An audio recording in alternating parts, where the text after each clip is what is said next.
একটা ভিডিও মনে হয় সোশ্যাল মিডিয়াতে বেশ ভাইরাল হচ্ছে, এগুলো কিন্তু আমি কখনোই দিই না। আমার বাচ্চার বাবা, আমরা তো পরিবার, অ্যাটেনশন নিতে চাই কোনো না কোনোভাবে। প্রিন্স মামুন, লায়লা নামটাই আমি বললাম, বিষয়গুলো না খুবই নোংরামি লাগে। আমি চাই না এগুলো বলতে, বাট আমাকে বলতে হয়। আসলে ওর পছন্দ বলতে তো মানে টয়েস থাকে, সো সে নিয়েছে।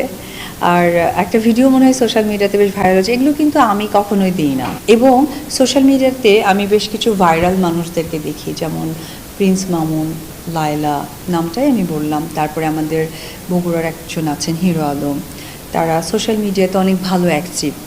সো তারা অনেক সময় বলে না যে অ্যাটেনশন ক্রিয়েটার নাকি যেন একটা বলে।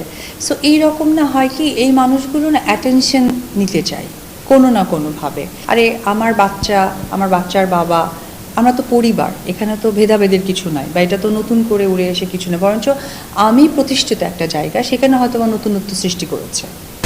কিন্তু এই যে অ্যাটেনশন ক্রিয়েট করার একটা টেন্ডেন্সি, একটা বাজে মেন্টালিটি, এবং এমন কিছু কথা বলে ছেড়ে দিবে যাতে পরবর্তী সেই কথাটা আমাকে বলতেই হয়। আমি চাই না এগুলো বলতে, বাট আমাকে বলতে হয়, কারণ তারা অ্যাটেনশন চায়। ফেসবুকে হয়তো বা ফলোয়ার কমে গেছে, বা রিচ কমে গেছে, বা কোনো কাজের জায়গাটা হয়তো বা প্রেজেন্ট করতে পারছে না সামহাও। তো মিথ্যে কথা মানে অলওয়েজ বলা, মানুষকে ভুলভাল বুঝানো, বিষয়গুলো না খুবই নোংরামি লাগে।